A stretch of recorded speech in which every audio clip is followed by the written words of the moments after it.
there. So today I'm going to do a brief synopsis of what we saw last night in episode 4 of this season's Dancing with the Stars. And now that we're narrowing down the number of competitors, these videos will be increasingly succinct and easy to do. So let's get started. So voted off last night, despite placing 6th in the judges' marks, were Adrian and Britt. And as I shared with you in a video I put out before this season even began, I was concerned that regardless of how he danced, he would be one of the first ones voted out because relatively recently he was in the public news for being detained by airport security for some incidents caught on the airport security cameras where he was allegedly assaulting his wife. The police did come, but she has refused to press charges, so those were dropped. But it makes me suspect that anyone that would have been his fan and voting for him may not have been there to support him in the votes calling in. Because as a general rule in society, we kind of don't root for bullies. So that's what I suspect happened to him. In first place, we have Sochi and Val.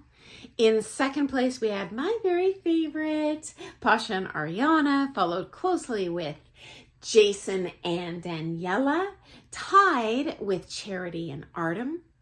In fifth place, we had Lele and Brandon. Tied in sixth place, we have Harry and Riley, tied with Mira and Gleb. In eighth place, we had Mauricio and Emma. And tied in ninth place, we had Barry and Peta, as well as Allison and Sasha. And so here's what went down last night, again, in a nutshell. If you'd like more details, I'm going to go into that in another video or two as soon as possible if you want to hear what happened in each of these dances and why this happened. But in a nutshell, there appeared to be very heavy cross-marketing between last night's Dancing with the Stars and the Disney company. So this humongous celebration of 100 years, all these Disney, every show was a Disney song, and the performers were dressed up as Disney characters. They used 100% Disney songs. They used very elaborate Disney backdrops, Disney props, many more backup dancers than we've seen in the previous episodes. So these were also not proper ballroom dance costumes.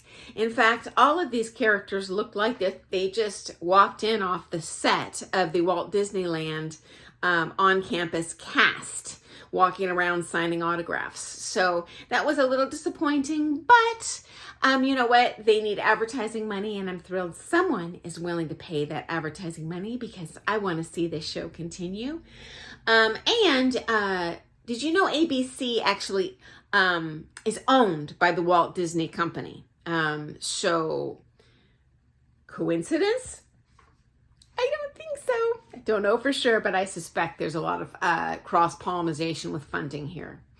As for the performances, okay, tons of standing spins. The only figures really recognizable were natural and reverse open turns, which isn't even a silhouette figure. Just when I thought it could not get any worse, Dancing with the Stars proved me wrong again. This was the worst music as of yet. Not in terms of listenability, which is wonderful for non-dancing viewers, but in terms of dance ability. Okay, this was beyond the pale. Poor Artem and Charity.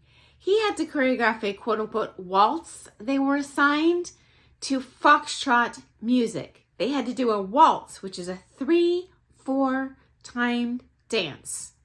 No way around it. With 4/4 timed foxtrot music. Why they do not let these professionals choose the songs, I have no idea. The dance was horrible, but hey, props to Artem for making a silk purse out of a sow's ear. I could not have done it. So, whoa, mind blown.